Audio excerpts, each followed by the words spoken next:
Hammeror, Fordrake. Why do they both have hammers on their tails? In this video, we're going to be talking about the special relationship between Hammeror, not like that, and Fordrake. In this video, we're going to be going over their common ancestor alongside pointing out how both of these Tanorians were actually created. If you guys do enjoy this video, go down there, like, subscribe, and let's get straight into it. Alrighty, so as you guys know, Hammeror is the newest Tanorian inside of the game, and as some people who have been on my channel for a longer time know, Hammeror was originally a Lumian that was created almost 3.5 years ago, which is absolutely just insane to think about, not gonna lie. The fact that something this old, obviously, you know, and this loved by you guys, is finally in the game is absolutely insane. And of course, there's a lot of people who don't know anything about Hammeror at all, and instead only obviously know it through Tales of Tanorio. So when they saw that Hammeror also has a hammer tail, just like Fordrake, they were a little confused, and some people were making jokes about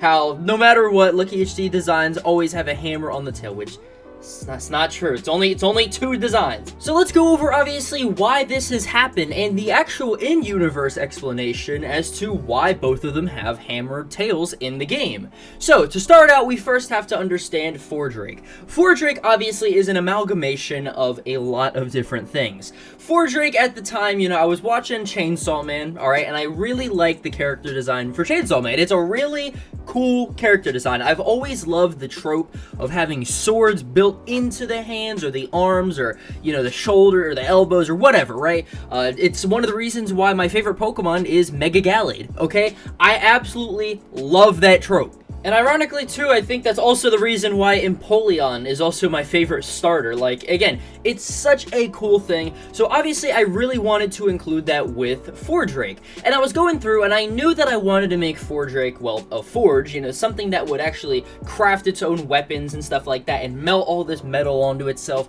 And of course, I had the anvil for the head, but I didn't really know where to put the hammer. Originally, I thought about turning one of his hands into a hammer or something like that. That way, he could have a hammer hand and a sword hand, but I was kind of looking at it and I'm just like, it doesn't really work, right? So I was looking back at some of my old Lumian designs and I remembered Hammeror having the hammer on its tail, and I never thought that Hammeror would ever make it inside of the game, so instead I actually just incorporated that new, you know, little thing into the design of Fordrake. I also ended up cleaning up the head a ton, and a lot of the head is actually inspired by one of my other old Lumian designs, which was Glacial. I don't know if you guys ever remember Glacial. It was a pretty old, it was a very old one, but a lot of people like that one as well, I knew. So I kind of inspired a little bit more of Fordrake off of the head shape of that as well. So Fordrake, in reality, is actually based off of Chainsaw Man, my love for Mega Gallade,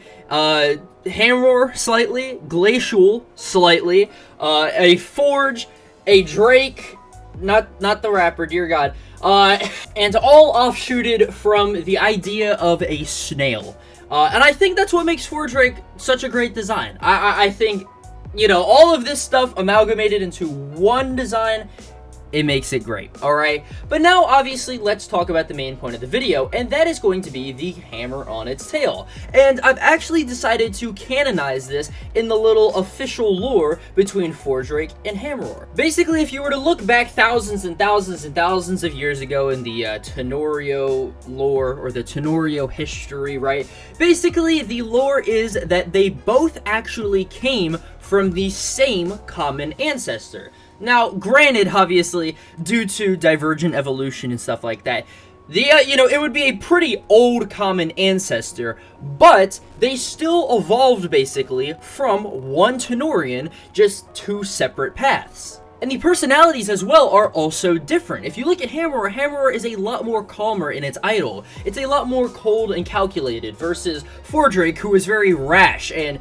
will just literally swing at anything because it's always so mad all the time. But to tie both of them together as well, if you notice, Hammeror and Fordrake also both do a little alternate idol in the middle of their standard idol. Basically just a little roar. Obviously Fordrake's is self-induced and Hammeror does it on its own, but again, it's just another thing to kind of tie both of these Tanorians together. Now, obviously, Divergent evolution happens when a species, you know, kind of goes off to adapt somewhere else. and it adapts traits and features to become more acclimated in its new environment. And I would imagine, obviously, whatever this, ancestor of both Fordrake and Hammeror are, and somebody actually drew what they think it would look like. I'll put that up on screen. It was some really, really cool art right here. But obviously, I imagine whatever that, ancestor might have been, it actually just went inside of the water, or it kept living on the land. And that's basically how both of the Tanorians ended up splitting off of each other. One of them went into the water, one of them went into the land, and then again, they evolved from there. And this is something that you can actually see in real life.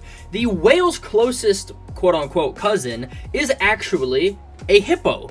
Yes, it is actually a hippo, because both the hippo and the whale evolved from a common ancestor, the Pachycetus, I believe that's how you say it, which basically was a land-dwelling mammal around 50 plus million years ago. And again, they went two separate paths and evolved in two separate ways into two separate animals. And this is kind of the exact same idea of, how both Hammeror and Fordrake are related, essentially just through Divergent evolution. So yeah, hopefully you enjoyed that little lore kind of video. I don't know, I like doing videos like these because they are pretty fun to make. I just like talking about the stuff that I made and, giving some extra context and all that stuff for you guys, just so you guys can, appreciate the designs more. But yeah, let me know your thoughts about Hammeror and Fordrake and all this stuff down in the comments below. And yeah, if you guys did enjoy this video, go down there, like, subscribe, and I'll see you guys in the next video. Peace.